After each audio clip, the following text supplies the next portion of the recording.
Ivan.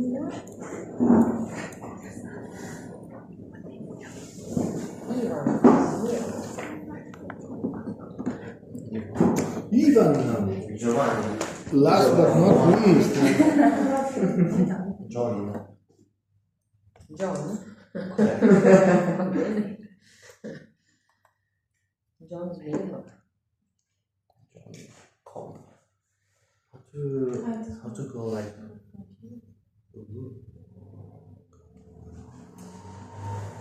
So yeah, the impact of CV. Hello everyone. My name is Ivan Smirnov. I'm a PhD researcher under supervision of Verchikoni. He is also in this room. Nice to meet you. The impact of CV and AI on asset management and smart living. So the focus is the overall focus is to improve, enhance comfort of people. If we go further, if we go back, let's say further, not further, but back to the initial subject, it is pretty broad. It is about digital twin and virtual sensors for better decision making on asset management. And it is broad because virtual sensor is anything that it's just any mathematical model that you use, like whatever you use to improve the calculations of some in situ sensors. You can call it virtual sensors. Everything can be a virtual sensor. A person that just says that this thing is broken is a kind of a virtual sensor. Even ChatGPT got confused what to answer when I asked what are the possible usage of virtual sensors for asset management. So I started Googling, I started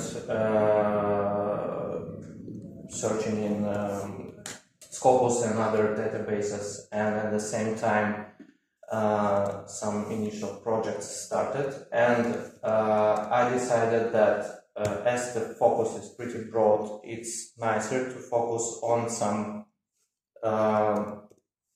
not so broad yet applications of the virtual sensors. And I decided that it would be cool and interesting to focus on the cameras and computer vision and the usage of them to finally enhance and improve the comfort of people in the room, let's say. So yeah, basically I started using Scopus and everything, limiting the search scope to the usage of the cameras. It was a nice surprise for me that Italy, despite the strict GDPR and everything things. Italy still, and I was surprised to see European countries in this list because of the privacy concerns in the country that and in European Union in general. But anyways, it is there. And yeah, people. It's not only me who got interested in the subject. People continuously keep writing articles about that, and if it was stocks of a company, it would be a great company. So yeah, how to continue there? Let's go to that thing. What was found in general? What was found in general on the usage of cameras for the comfort? That basically the main thing that people use to analyze comfort of people is PMV and PPD as like two values that they just use to enhance comfort, and they try to apply some various methods to measure these things better. They use artificial intelligence models. They insert some things in a conditioning system, and some of them use cameras. So they even do it on construction sites, but not for the comfort, but more for safety. That was an interesting case study that I spent a night trying to replicate. basically used the cameras to understand if people are under the cranes and if it's safe for them. That is like an off-top. So the objective of the future research is to use the cameras to enhance the comfort and everything.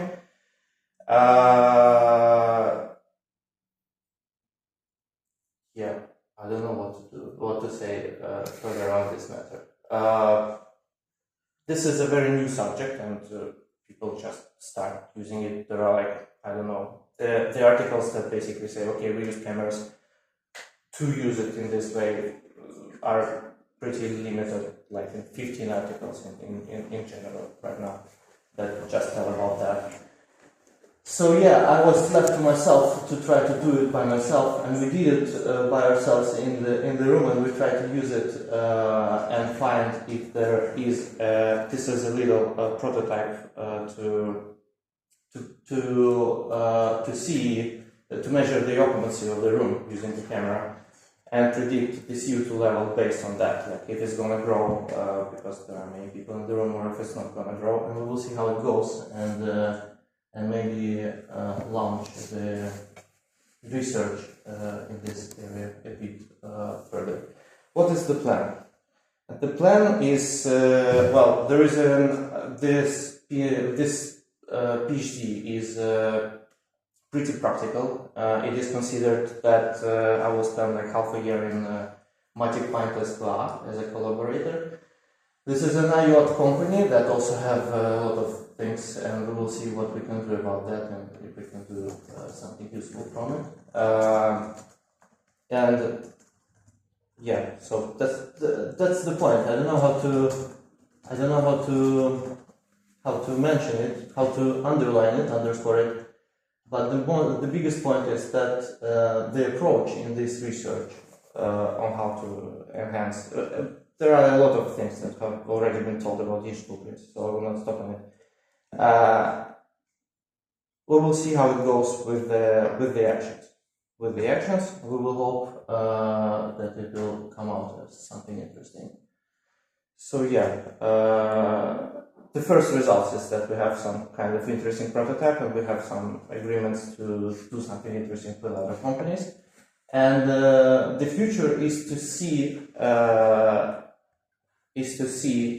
if there is something in it in general. So if you have any recommendations, they will be very welcome. That's it.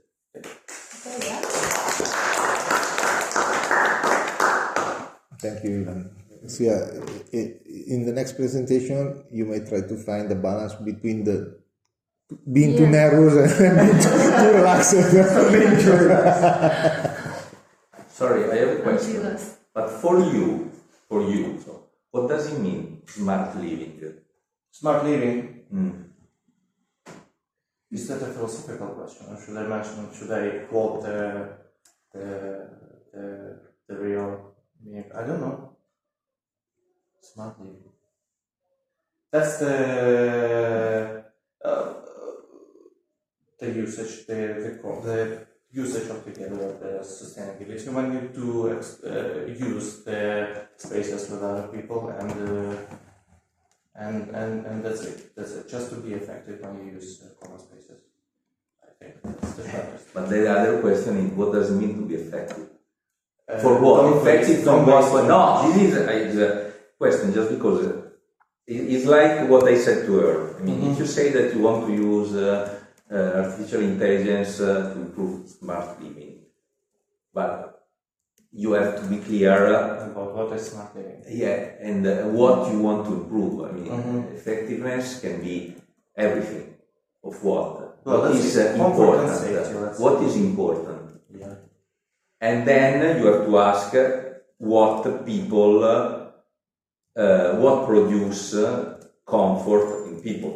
Because, you know, from the 60s there was this sector that was environmental psychology that studies how people are comfortable in a space. And they discovered that if they cannot manage anything, it's like if they have to manage too much things. They are not comfortable. So this is something that we are forgetting. So it's not true that if we cannot control anything and the environment modify around us, we are comfortable. And maybe this should be considered in what you're doing.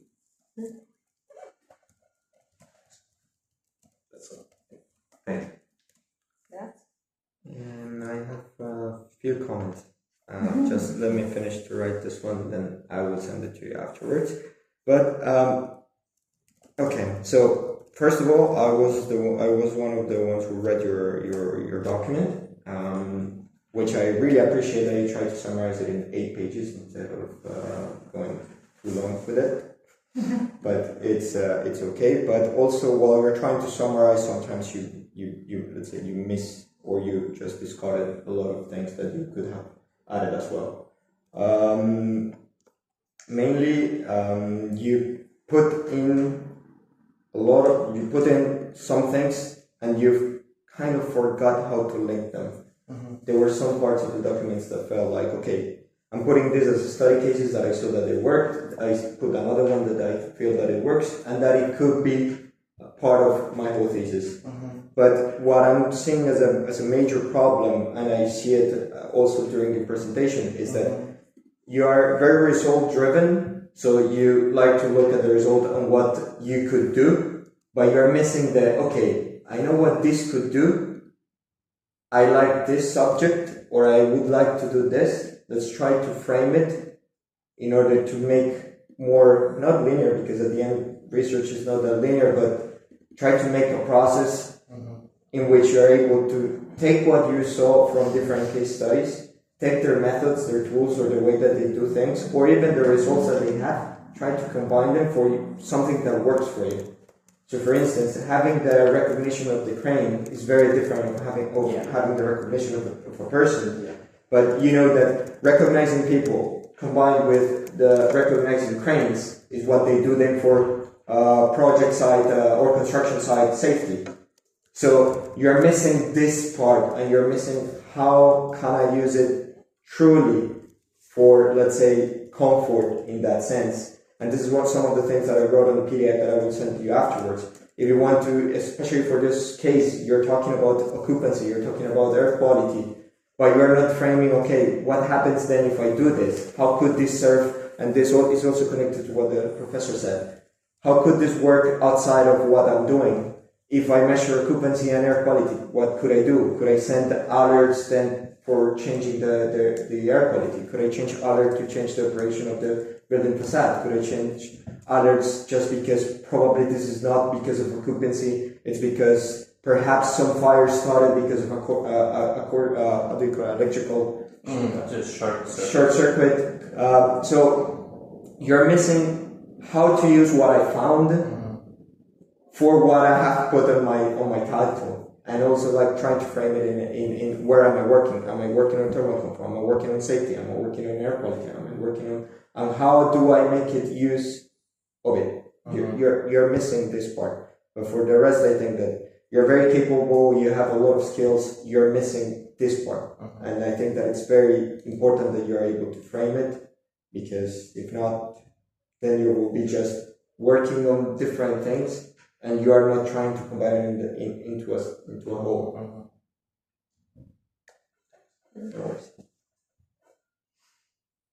None from you. Okay. Thank you as well. No, but Ivan, I think I totally agree with Juan. I think that the most challenging part of your work will be find the glue. Find the glue and the frame and put everything together. Thank you. Grazie. Great. Grazie. Thank you. Thank you so much. And thank you for ICT support. I would say PDF as well. Dobbiamo mettere due righe.